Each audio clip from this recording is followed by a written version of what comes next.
Hey y'all, it's Kim. Welcome to this week's episode of Girl, What Are You Doing? Where I delve into whatever's on my mind. To start this episode off right, I have to remind you guys that Black Lives Matter. Breonna Taylor's killers are still free. They need to be arrested ASAP. And COVID-19 is running rampant. So protect yourselves and wear them fucking masks. I seen that party that went on in Atlanta this past weekend. And while it looks so motherfucking fun, y'all know y'all not safe. Corona was all up and through that thing. So put the mask on, alright? This week's black business that I'm promoting is called Meek Apparel. It is a shop on Etsy and it is based out of Florence, South Carolina.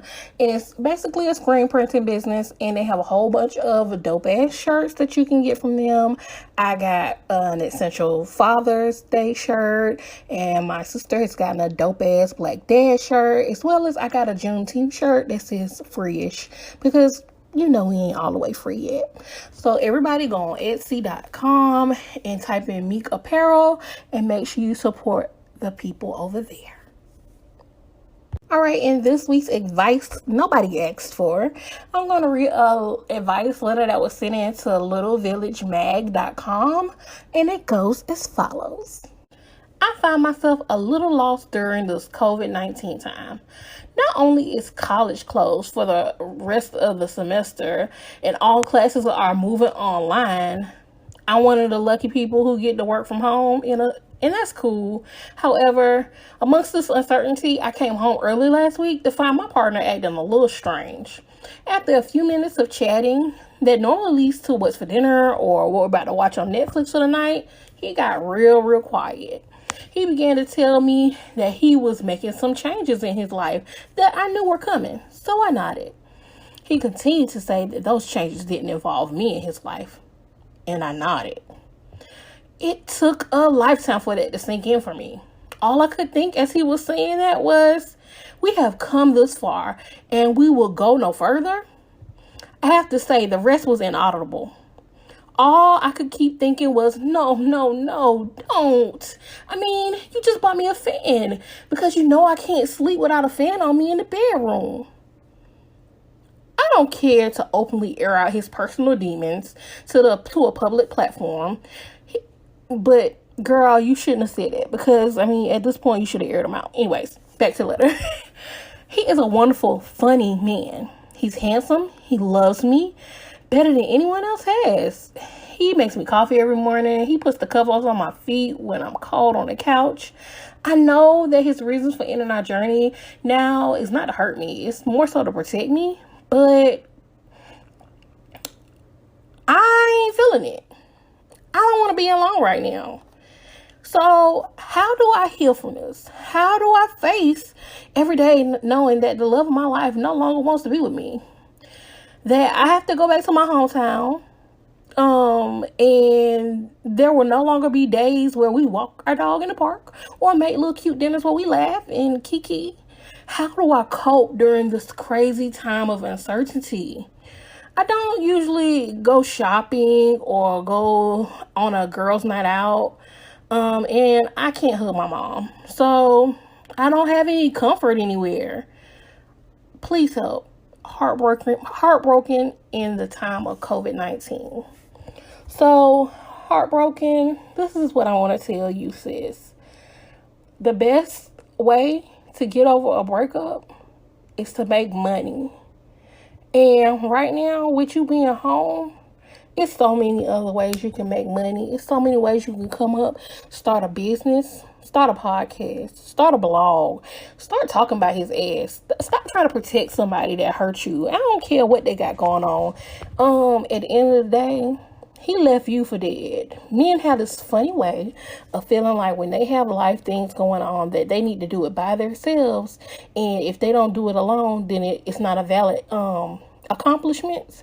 And I don't know what this man got going on. Hell, he could be on drugs for all I know. But if you willing to sit with his ass through that shit and he left you like that, fuck him. Don't protect his ass. So what my advice is to you is, how about you download Hinge? Start the swiping.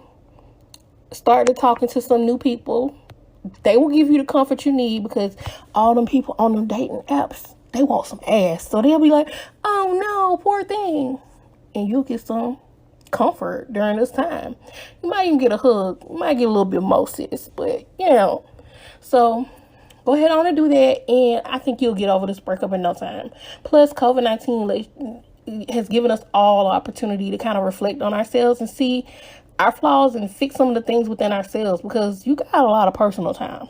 You know what I'm saying? If you want more unsolicited advice from me, girl, just hit me up at girlwhatareyoudooing@gmail.com.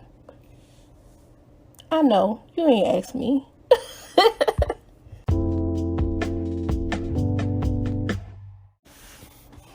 Alright, so this week's episode, I wanted to get into the show on HBO, I May Destroy You. I've been watching it for a while now, and I just wanted to recap the first episode and give you my thoughts on it. This season, they're going to have 9 episodes.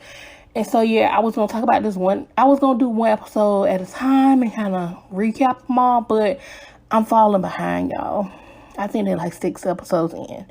So what I'm going to do is, I'm going to recap this first episode on this show, and hopefully the next episode I'll get caught up as far as watching it, as well as I'll just talk about all the episodes in between, and hopefully it's not too many big things that happen. I can't really remember. I only watched the first 3 episodes, and so can't really remember, but depending on how that works out, either it's going to be one big episode to catch us up, or I might do some bonus content, just so that anybody who wants to hear me talk about the show can do so. All right, and so I just want to warn everybody before I get started talking about the show that it is about rape. And so if that subject triggers you, please don't listen to this portion of the show. I know people have tons of triggers, and I don't want to be the one to cause you to have a moment because I didn't warn you. Also, there are spoilers. I'm going to be telling I'm going to be talking about major things that happened in the show. So every time I talk about the show, please know there are going to be spoilers. So if you have not watched it, baby girl, she probably not the right person to be mocking right now. But anywho, just don't listen if you don't want to know what happened in the show. All right. So the very first episode starts with Arabella waiting on her car service to pick her up after spending the weekend with her boyfriend. I really don't want to call him her boyfriend. I would really like to say that is a situationship, because you can tell through the interaction that she was having with them that they haven't truly established any titles in their relationship. And so while she's waiting to get in the car, she get a text from her friend Simon inviting her out once she returns back to London, because her situationship, he lives in Italy, and she was there for the weekend, I guess, and she was traveling back home to London. So once she returns home, she deals with some work shit, and we learned that Arabella is a writer. So she's a writer. She's had some work published that went really well, and so she has fans, and so she's working on her new shit. And so we learned that sis was supposed to be in Italy, like really working on her new project, but instead she chose to get dick down, which I don't really blame her. I mean, a free trip to Italy to get dick down, I mean, sign me up, sis. So now she goes home, gets herself together, roommate introduction. We meet her roommate, we meet her best friend, blase. So later that night, she's like, all right, I need to get to my shit. She's like me. She's a last minute writer. Like, I got to write a 10-page paper. Choose the day before, because that's when you're going to get the best work done. So she said she's going to pull all night at the office to write and get some work done. But, you know, when she's at the office trying to write, sis can't get it together. Like, she Googling, sis copying and pasting, but that writer's block was real. So her friend Kwame is introduced in this next scene. And so he comes over while she's supposed to be writing, and they just chatting it up. They ain't really doing nothing. And she ain't really getting no work done. While Kwame is there, Simon calls. This time it's like, hey, yo, come on, let's go out. Inviting Arabella out again. And she kind of brushes him off. But after Kwame decides to leave because he got a little booty call, Arabella decided to pack herself up and just see what the nightlife with Simon is all about. So once she meets up with Simon or whatever, no, back up. Before she meets with Simon, the show goes to like introduce Simon and his wife Kat, and they are going out on a date to meet a third. And if you don't know what a third is, it's when a couple is trying to like introduce another person into their life for sexual pleasure. And typically what the couple will do, they'll take the woman that they are trying to pursue out on a date, so everybody can kind of get to know each other, so you can kind of create boundaries, you know, what I like, what I don't like, what's okay, what's not okay. And so that's what they were doing. And you can tell that Kat and Simon are having like relationship issues. I don't know if it's like communication or more so just like sex stuff, but you could tell they not seeing eye to eye. So we are also introduced at this meetup to Simon's cousin, who shall remain nameless, because I don't think they told us his name. If they did tell us his name, I do not remember. So anyways, Simon, Kat, third cousin on a date. Third is talking to them, chatting it up. I guess she feels uncomfortable, we think, and so she's not happy with the interaction they having. So sis dashes out of there like so fast. So Kat is left like trying to like salvage it and like, can we meet another time? Oh girl, the third is like, nah sis, I'm good. And so now that brings us to Simon and his cousin going out to continue the night out, while Kat, she's disappointed about, you know, not having her little threesome.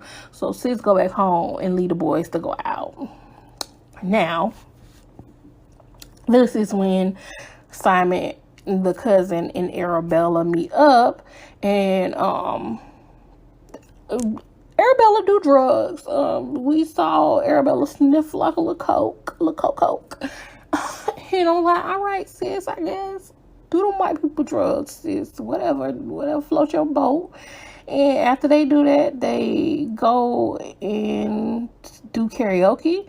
And that is where we learn that Simon and the third, which her name was Alyssa, they got something extra going on, because Alyssa was at the karaoke while Arabella was on the stage, and Alyssa was all up on Simon as if they had been doing this before. So after that, they leave the karaoke spot. They go to the bar. Simon offers Arabella some more coke. Arabella turns down the coke because she say, you know, I gotta work. Which she, I mean, be a responsible cokehead. I understand. But this is where Arabella starts to drink, though. Arabella drink a lot. And sis get drunk. She having a good ass time. She drinking, she pop locking and dropping it. She bouncing to the music.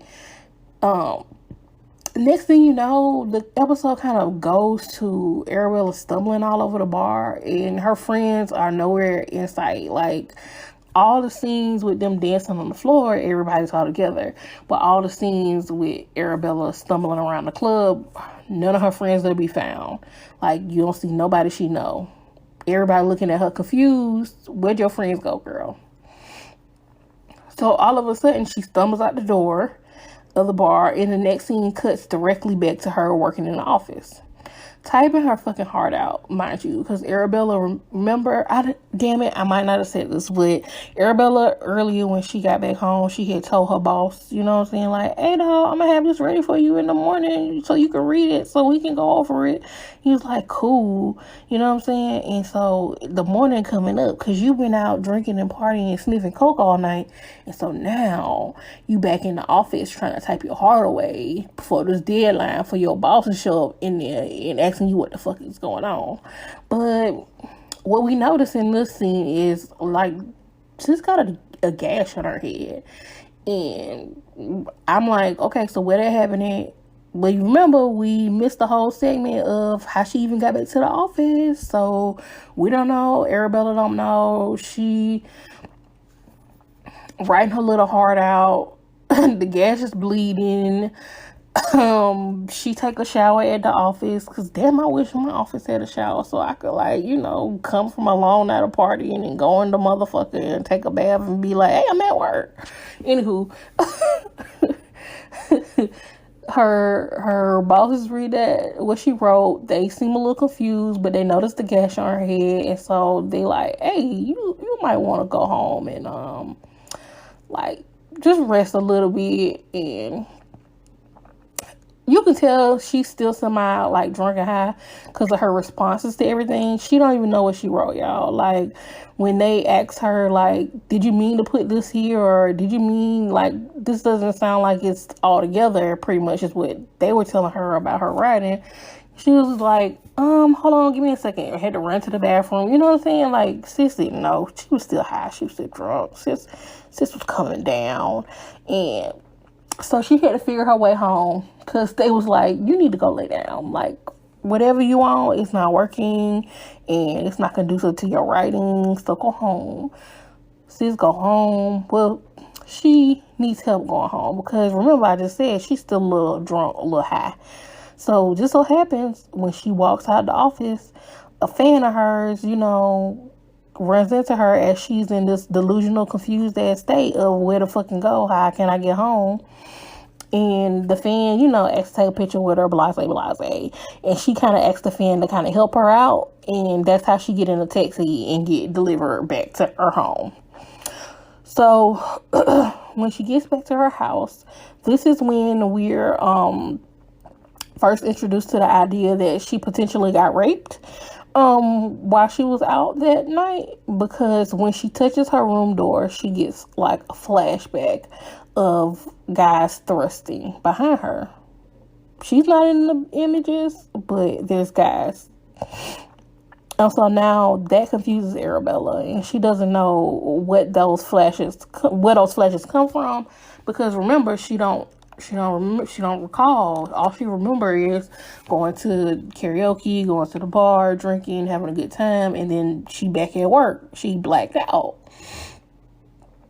And so it kind of leaves us, the episode leaves us at that point where, Arabella is confused about what's going on. And then the next episode, Arabella tries to piece it together a little bit. And I'll say that for another episode. But that was the first episode of the show, I May Destroy You. It is on HBO. It comes on Sunday nights, I believe. And I will be talking about this show for the next couple of episodes. So stay tuned if you're interested in what you just heard. All right.